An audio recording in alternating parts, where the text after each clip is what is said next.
Assalamualaikum warahmatullahi wabarakatuh. Saya Asep Saifullah dari Fakultas Ilmu dan Teknologi Kebumian, kuliah GL 5240, Geologi Gunung Api.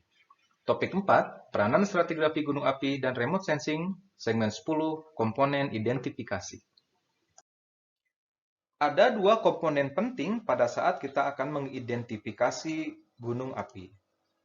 Yang pertama adalah keberadaan pusat erupsi.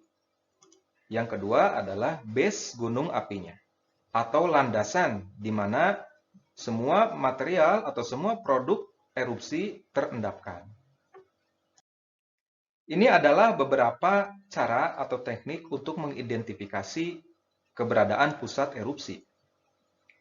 Pusat erupsi adalah unsur anatomi gunung api yang sangat penting, karena dari sanalah sumber dari segala aktivitas gunung api. Dalam pemetaan gunung api, pusat erupsi harus diidentifikasi dengan berbagai cara. Salah satunya yaitu dengan interpretasi data DEM dan citra satelit. Apabila pusat erupsi sudah dilokalisir, dapat dipakai sebagai referensi dari sumber produk gunung apinya. Untuk gunung api kuarter, pusat erupsi biasanya dicirikan dengan puncak-puncak tertinggi dengan pola kontur konsentris secara sistematis. Kerucut-kerucut yang lebih kecil dengan pola terisolir memberikan indikasi bagi pusat-pusat erupsi yang lebih kecil atau parasitik. Zona utama yang sering ditandai oleh adanya struktur melingkar atau sirkular yang berupa depresi berbentuk bulat atau lonjong. Bila berukuran kecil, ini merefleksikan bentuk dari kepundan. Bila besar, maka akan membentuk kaldera. Sering terjadi terminasi produk akhir suatu gunung api diakhiri oleh kubah lava dan cinder cone atau kerucut atau kubah debu. Dalam hal ini, pusat erupsinya akan ditandai oleh pola kontur konsentris tanpa adanya depresi di puncak. Hal ini berlaku umum pada gunung api yang berumur relatif kecil. Pada gunung api yang berukuran relatif kecil. Untuk gunung api yang berusia tersier, pusat erupsi ini lebih sulit dikenali dari peta topografi.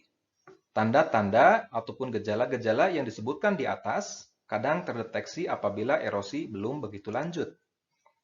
Apabila erosi sudah demikian lanjut, identifikasi pusat erupsi dapat dilakukan dengan data geologi lain. Pertama, misalnya kehadiran morfologis suatu leher gunung api. Kedua, adanya zona ubahan hidrotermal yang intensif. Yang ketiga, adanya himpunan korok daik berpola konsentris dan radial.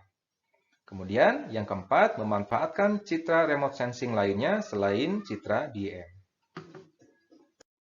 Selain pusat erupsi, hal lain yang perlu diidentifikasi pada saat kita akan memetakan produk gunung api adalah base gunung api atau landasan gunung api.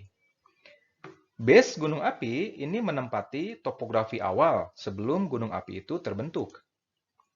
Jadi di sini, base gunung api merupakan tempat pengendapan semua produk dalam suatu huluk ataupun gumuk.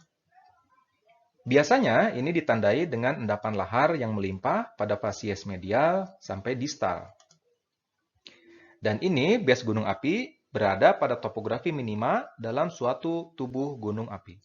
Nah, ini perlu ada identifikasi selain fitur-fitur lain sebelumnya. Demikian kuliah GL 5240 Geologi Gunung Api topik 1. Kita akan bertemu di topik selanjutnya. Terima kasih. Assalamualaikum warahmatullahi wabarakatuh.